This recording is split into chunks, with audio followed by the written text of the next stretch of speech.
O pontificado do Papa Leão XIV, desde sua surpreendente eleição, vinha sendo uma melodia em surdina, uma força transformadora que operava mais nos recessos da alma da Igreja do que nas manchetes estrondosas. Seu método, quase desconcertante em sua simplicidade e profundidade, consistia em falar pouco, ouvir intensamente e decidir com uma lentidão contemplativa que, paradoxalmente, desencadeava movimentos sísmicos. As semanas que antecederam o Grande Decreto, como viria a ser conhecido, já prenunciavam uma aceleração desse terremoto espiritual. Ações, algumas visíveis, outras quase imperceptíveis aos olhos do mundo, mas profundamente sentidas nos corredores milenares do Vaticano, indicavam que Leão XIV não estava meramente ajustando o leme, mas redefinindo o próprio mapa da navegação eclesial. Suas decisões não eram escandalosas no sentido mundano, mas eram de uma clareza tão cortante que se tornavam incômodas. Ele não buscava o equilíbrio diplomático, nem a aprovação universal. Seu objetivo era levar a Igreja a um ponto de não retorno da ambiguidade, e isso, inevitavelmente, gerava tensões crescentes. Para alguns, suas primeiras nomeações, pastores de perfil discreto, avessos às redes sociais, com reputação de profunda vida interior e austeridade doutrinária, em detrimento de figuras midiáticas e de longa trajetória, eram um sopro de esperança. Para outros, especialmente aqueles entrincheirados em estruturas de poder consolidadas, soavam como uma ameaça velada, um prelúdio de uma ruptura com o letargo confortável. A recusa em habitar o Palácio Apostólico, a celebração de missas em Santa Marta sem a parafernália das câmeras, a reorganização silenciosa de dicastérios com breves notas oficiais que, para os conhecedores da Cúria, significavam verdadeiras reviravoltas. Tudo isso era apenas o início. O Papa colocara um bispo africano de vida contemplativa, conhecido por anos de serviço em uma comunidade rural sem luz elétrica, para orientar a formação dos futuros padres. A mensagem era inequívoca. A Igreja não necessitava primariamente de gestores eficientes, mas de santos inflamados. Seus encontros privados multiplicavam-se, não com os poderosos de sempre, mas com religiosos de clausura, leigos contemplativos, missionários anônimos. O Santo Padre não busca eficiência, busca fogo, confidenciar a um cardeal próximo. Ele quer saber onde o Espírito continua ardendo e, a partir daí, reconstruir. Essa era a poda espiritual em andamento, dolorosa, mas para ele, vital. Então veio o decreto.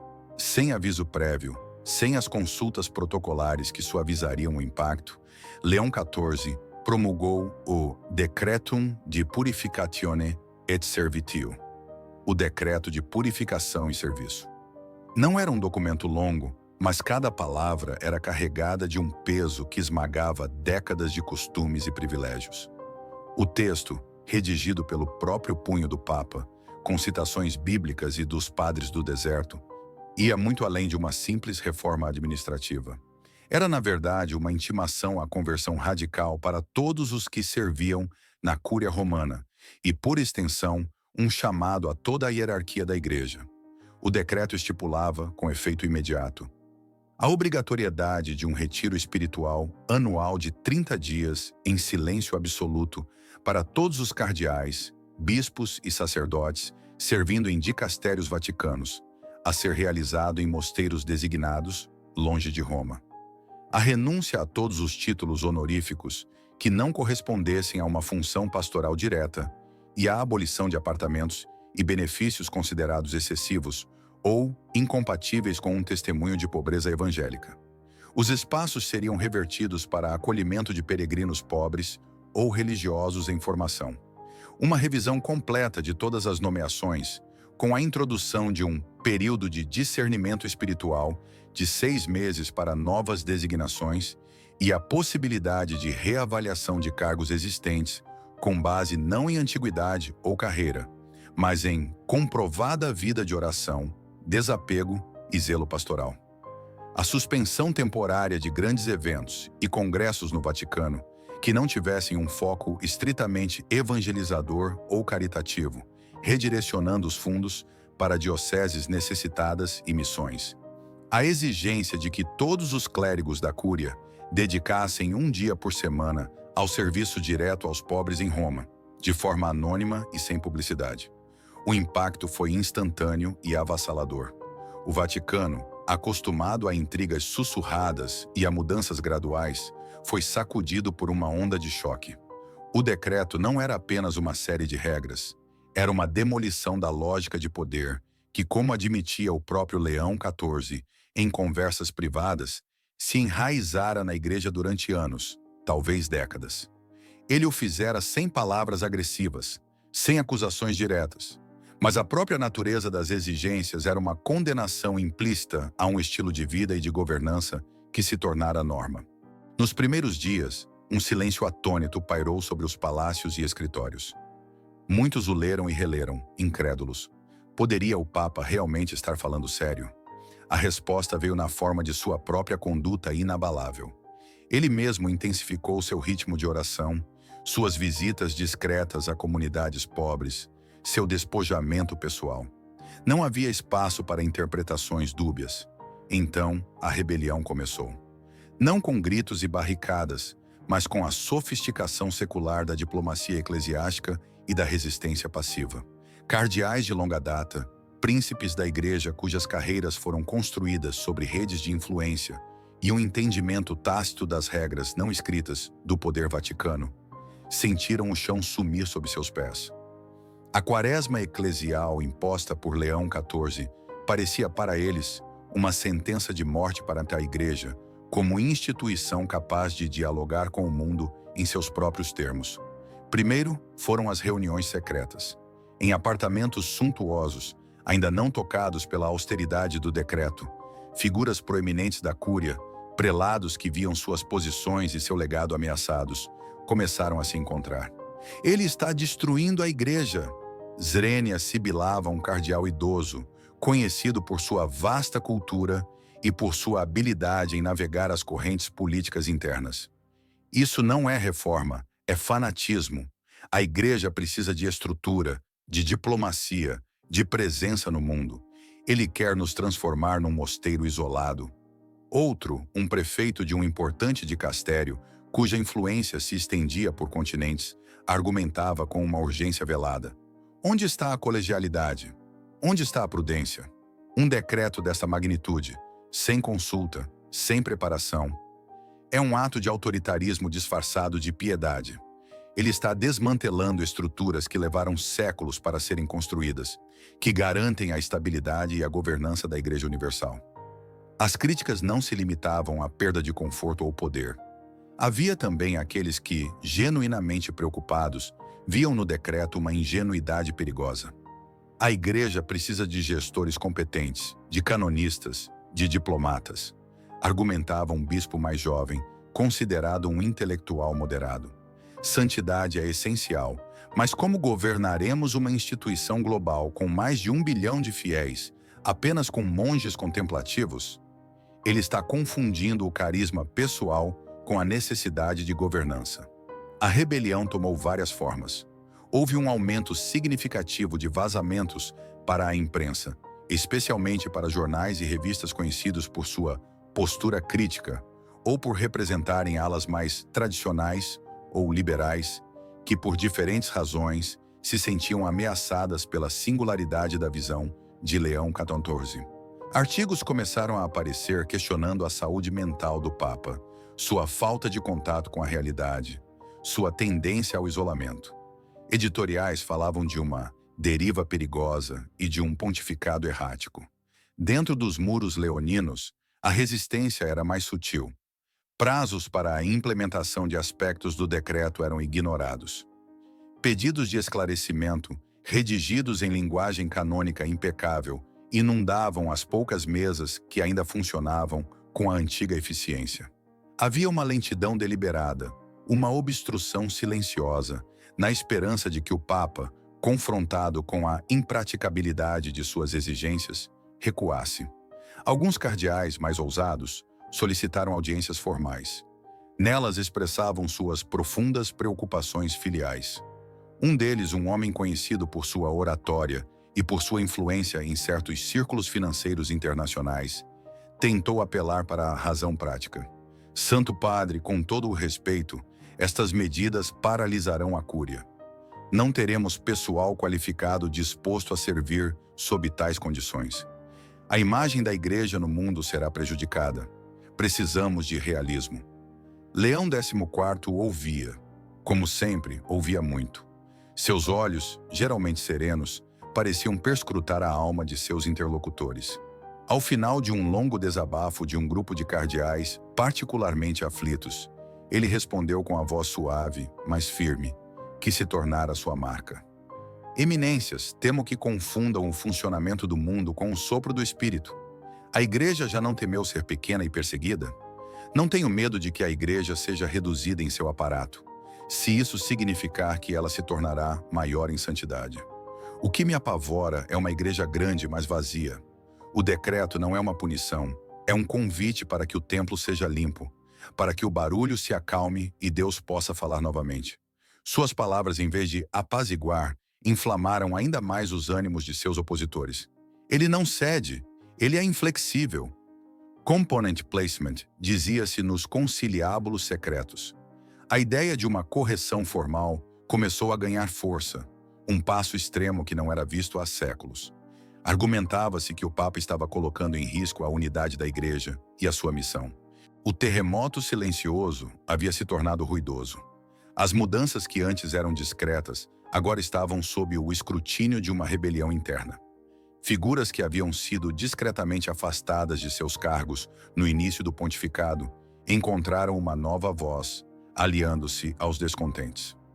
A Cúria Romana, antes um corpo aparentemente monolítico aos olhos do mundo, revelava-se um campo de batalha espiritual e ideológico. Leão XIV, contudo, não parecia abalado. Continuava sua rotina de missas matinais em Santa Marta, agora com a presença apenas de uns poucos funcionários e sem qualquer transmissão. Seus retiros pessoais tornaram-se mais frequentes. Quando questionado por um colaborador leal sobre o crescente tumulto, ele teria dito, olhando para o crucifixo em sua modesta capela: "A cruz, quando vivida com verdade, sempre abala o mundo, começando pela própria casa. Se o grão de trigo não morrer, a poda é dolorosa, mas necessária para que haja fruto. Rezemos por aqueles que não compreendem que esta dor é a dor do parto, não da agonia." Ele começou a receber relatórios diretos de bispos de dioceses pobres e de comunidades religiosas contemplativas de todo o mundo, que viam no decreto uma confirmação de suas próprias aspirações por uma igreja mais simples e mais centrada em Cristo. Cartas de apoio, escritas à mão por freiras de clausura e missionários em terras distantes, chegavam à Casa Santa Marta, oferecendo orações e sacrifícios pelo Papa. Esses eram os aliados silenciosos de Leão XIV, o centro oculto que, segundo ele, mantém todo o corpo à tona. A suspensão temporária de novas canonizações, já implementada antes do decreto, agora era vista sob uma nova luz. Uma tentativa de purificar até mesmo a compreensão da santidade, afastando-a da pressão midiática e do desejo de figuras populares. O pedido para que os seminários priorizassem a vida espiritual acima de qualquer outra competência, com retiros de 40 dias, reforçava a mensagem: prefiro ter menos padres, mas verdadeiros. O Vaticano fervilhava. O modelo Leão XIV, antes apenas desconcertante, agora era ativamente combatido. Aquele que não ameaçava com palavras, mas com sua coerência evangélica, agora enfrentava uma oposição organizada que temia o desmantelamento de estruturas que levaram décadas para serem consolidadas. Mas Leão XIV não estava interessado em manter o que existia apenas por costume. Ele viera, como dissera antes do conclave, para abrir janelas fechadas pelo medo e deixar entrar o ar do Espírito. E esse ar, agora transformado em vendaval pelo decreto de purificação e serviço, varria os corredores do Vaticano, ameaçando derrubar não os pilares da fé, mas os andaimes do poder mundano que haviam se incrustado neles. A rebelião era real, O decreto era devastador para uma certa forma de ser igreja. Leão XIV, em seu silêncio orante e em sua ação decidida, permanecia no olho do furacão, convencido de que, para a igreja respirar novamente, para que o fogo do Espírito voltasse a arder, era preciso que tudo o que não fosse essencial fosse consumido.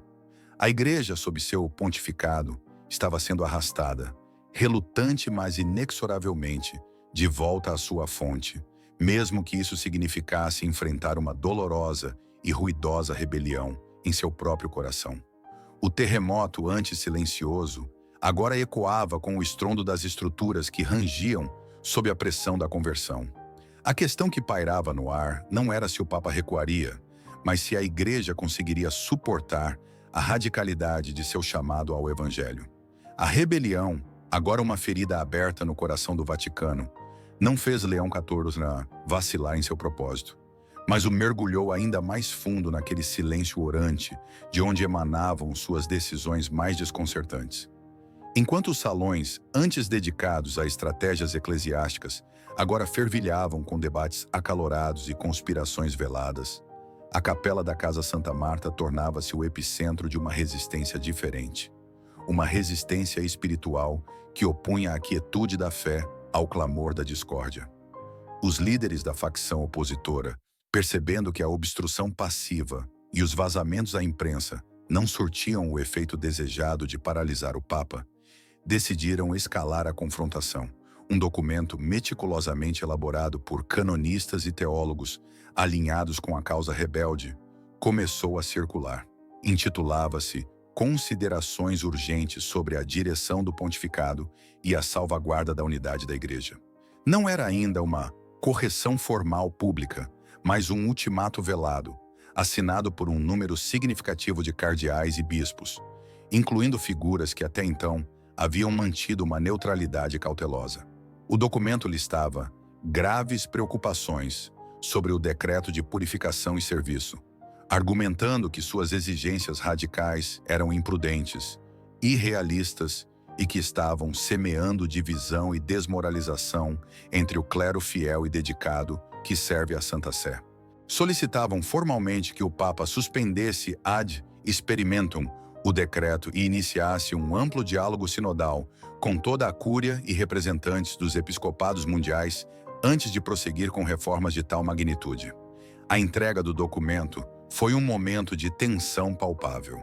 Uma delegação de cardeais com semblantes graves e ostentando suas púrpuras como armaduras foi recebida por Leão XIV em sua biblioteca particular.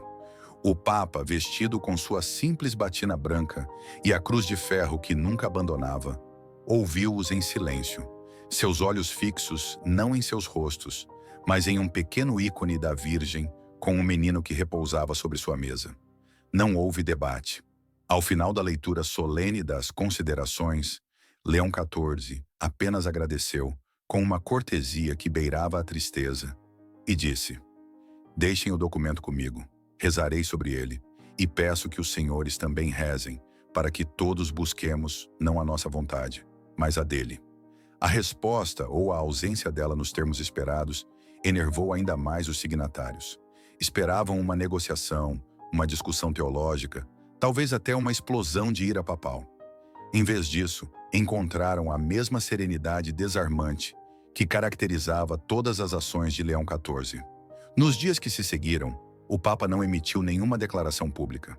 Os escritórios da Secretaria de Estado permaneceram em silêncio sobre o assunto. Para o mundo exterior, nada parecia ter mudado, mas internamente a pressão aumentava.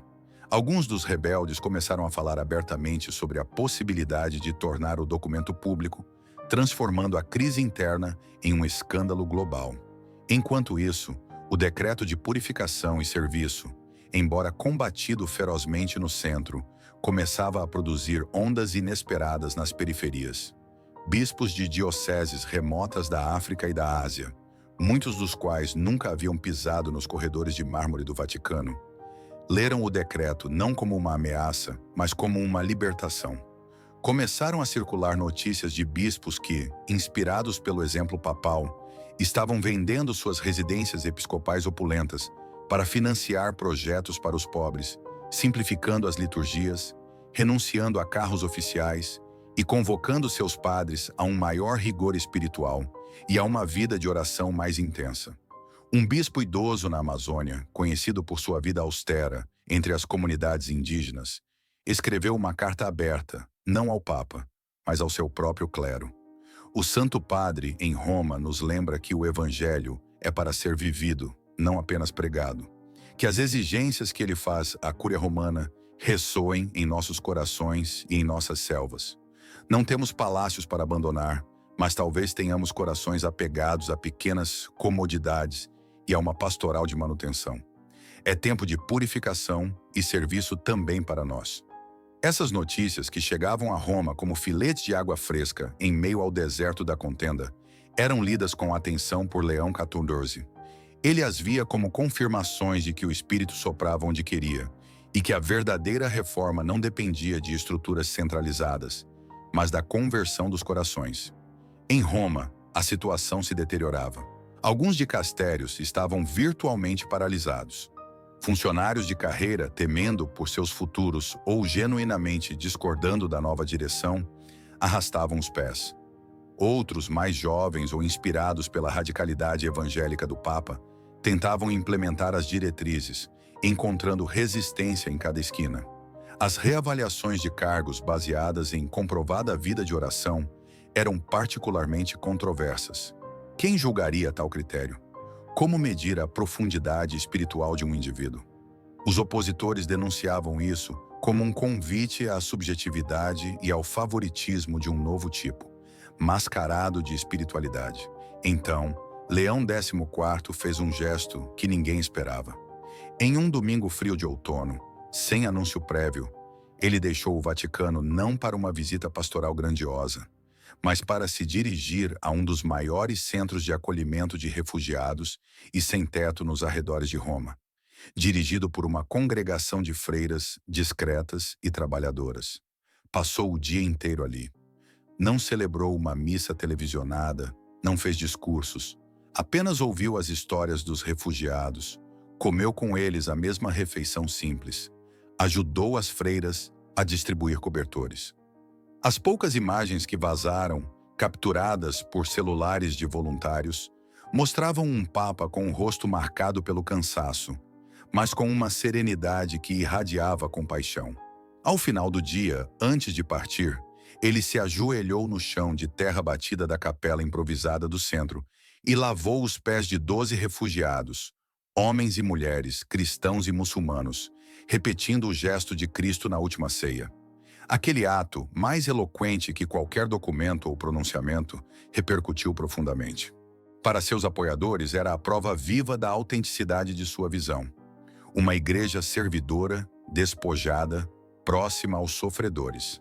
Para seus opositores na Cúria, o gesto foi recebido com um misto de desconforto e desprezo mal disfarçado. Teatralidade populista, sussurrou um monsenhor. Enquanto a igreja se desgoverna, ele se ocupa com gestos simbólicos que não resolvem os problemas reais de administração. Mas o problema real para esses setores era que Leão XIV estava de fato administrando, mas com critérios que lhes eram alienígenas. A suspensão de grandes eventos e congressos já havia liberado fundos significativos que estavam sendo discretamente canalizados para projetos missionários e caritativos em dioceses esquecidas. A revisão de nomeações, embora lenta e dolorosa, começava a haver a promoção de figuras desconhecidas, padres e bispos de vida simples e testemunho evangélico provado, para posições de responsabilidade, muitas vezes em substituição daqueles que personificavam o antigo regime. O desmantelamento não era apenas uma ameaça, estava acontecendo, peça por peça. A rebelião, contudo, não esmorecia. Pelo contrário, a recusa do Papa em ceder aos seus termos e seus gestos simbólicos, que conquistavam corações fora dos muros do Vaticano, apenas aumentavam a frustração e a determinação da oposição. Começou-se a falar da necessidade de um sínodo de emergência, ou mesmo, em sussurros mais radicais, de um concílio imperfeito para julgar se o Papa não estaria incorrendo em heresia administrativa ou abuso de poder espiritual.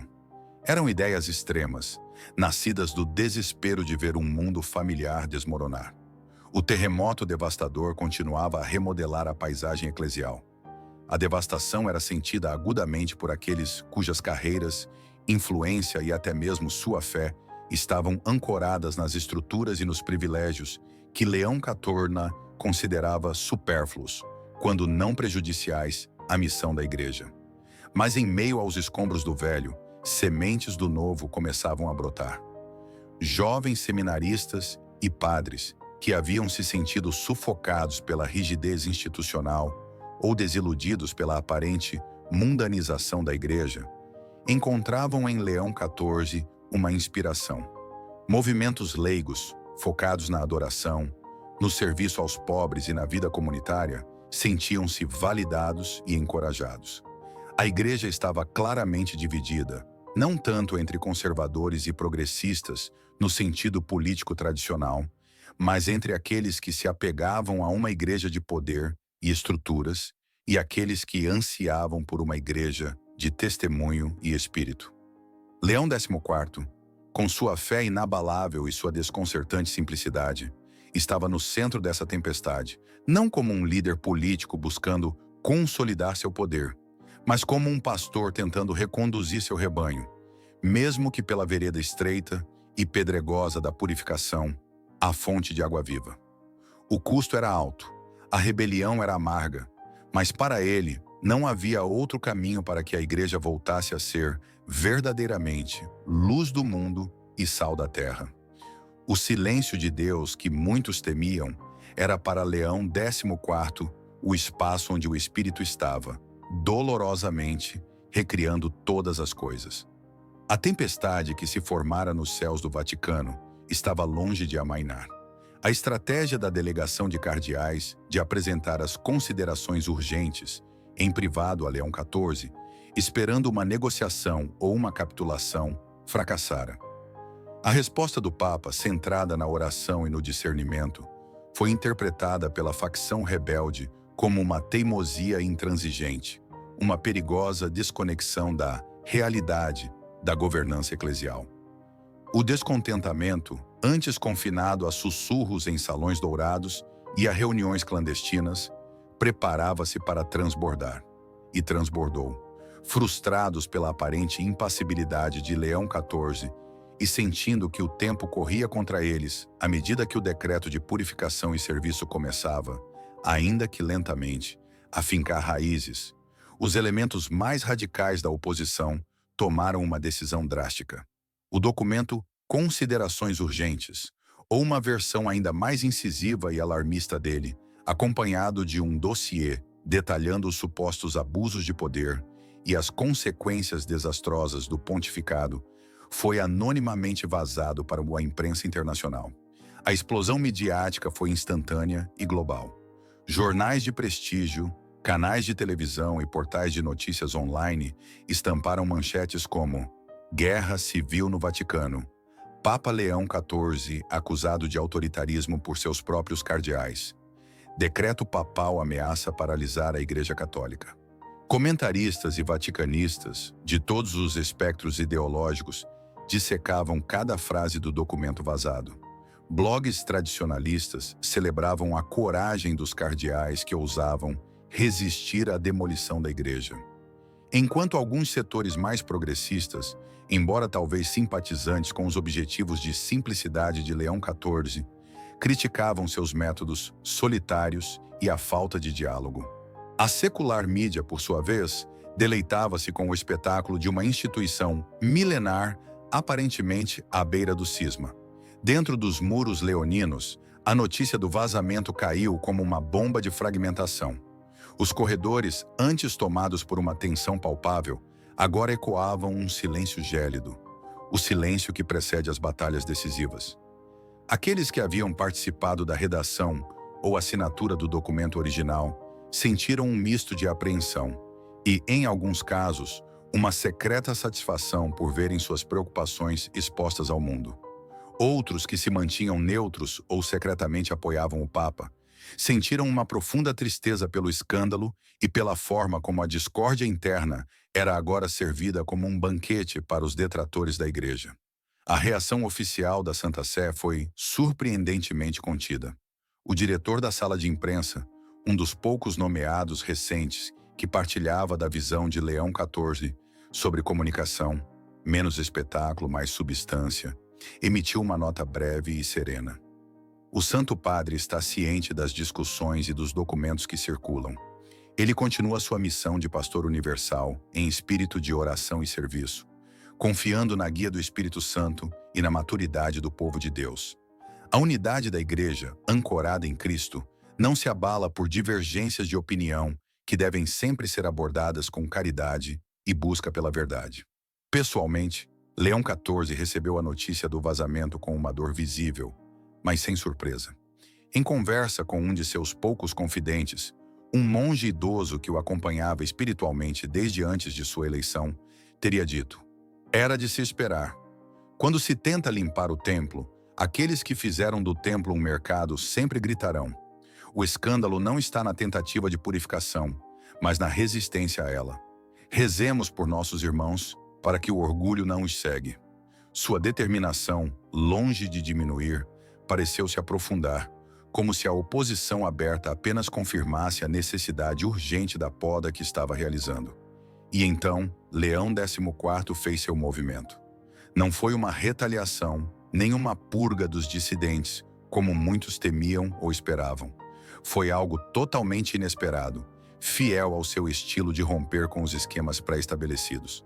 Através de um breve comunicado, anunciou a convocação de um consistório extraordinário para o discernimento da missão da Igreja no tempo presente, a ser realizado em poucas semanas.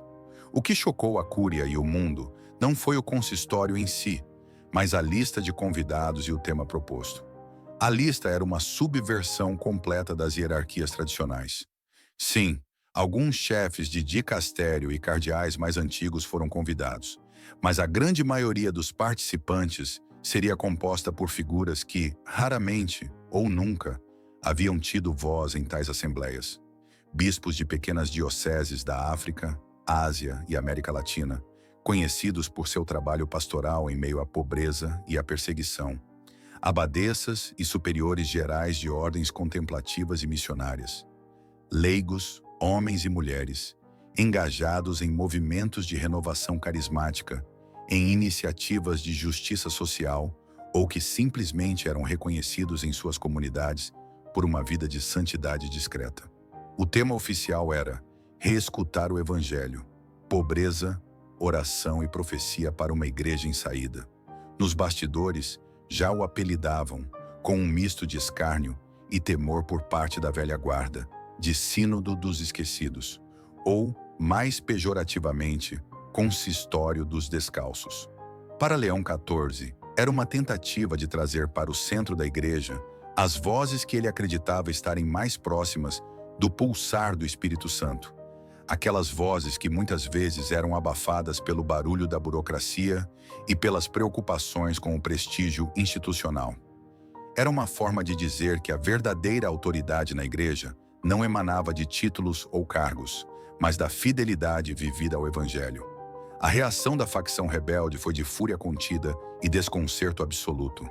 Viam naquele ato não apenas um desprezo por suas legítimas preocupações, mas uma manobra para isolá-los e criar uma falsa unanimidade em torno das controversas reformas papais. "Ele está criando uma anticúria", né? Exclamou um cardeal italiano, povoando um sínodo com seus acólitos para legitimar sua agenda radical. Isto é um insulto à tradição e à estrutura hierárquica da Igreja. Alguns propuseram um boicote formal ao pseudo-consistório, enquanto outros, mais astutos, sugeriram participar para tentar expor suas falácias e perigos de dentro. Enquanto o Vaticano se preparava para esse encontro sem precedentes, a figura de Leão XIV, embora central na crise, parecia adquirir uma dimensão ainda mais solitária. Uma noite, bem depois da meia-noite, um guarda suíço em patrulha discreta pela Basílica de São Pedro, então fechada e escura, notou uma tênue luz vinda da capela do Santíssimo Sacramento. Aproximando-se com cautela, viu através da grade a silhueta inconfundível do Papa, prostrado no chão frio de mármore, sozinho em adoração profunda. O guarda não ousou se mover, sentindo-se na presença de um sofrimento e uma entrega que transcendiam sua compreensão. Ali estava o homem que carregava sobre os ombros o peso de uma igreja em tumulto, buscando forças não em estratégias humanas, mas no silêncio de Deus. Não era a fraqueza de um líder hesitante, mas a vulnerabilidade de um homem de fé, confrontado com a imensidão de sua tarefa, expondo sua alma ao único poder que reconhecia como absoluto. A notícia do consistório dos descalços e a contínua resistência do Papa ao que ele considerava uma lógica mundana de poder começaram a ter efeitos contraditórios na Igreja Universal. Alguns bispos e conferências episcopais, que inicialmente haviam expressado cautela ou mesmo apoio velado aos reformadores da Cúria, agora se viam em uma posição incômoda. O vazamento do documento e a polarização crescente forçavam tomadas de posição mais claras. Em algumas dioceses, padres se dividiam, com sermões que aludiam, uns criticamente, outros com esperança, à crise em Roma. Os fiéis, confusos e muitas vezes informados apenas pela mídia secular, rezavam pela unidade, enquanto outros tomavam partido apaixonadamente. O terremoto de Leão XIV não era mais silencioso. Havia se tornado um clamor que ecoava de Roma para o mundo, forçando cada membro da Igreja a se questionar sobre o que realmente significava ser fiel a Cristo e a sua Igreja em tempos de profunda provação. O consistório extraordinário se aproximava, não como uma solução mágica, mas como o próximo capítulo de um drama espiritual cujo desfecho ninguém podia prever, mas que certamente redefiniria a face do catolicismo para as gerações futuras. A grande questão que pairava era se este encontro singular de vozes conseguiria traçar um caminho através da tempestade, ou se apenas aprofundaria as divisões já tão dolorosamente expostas.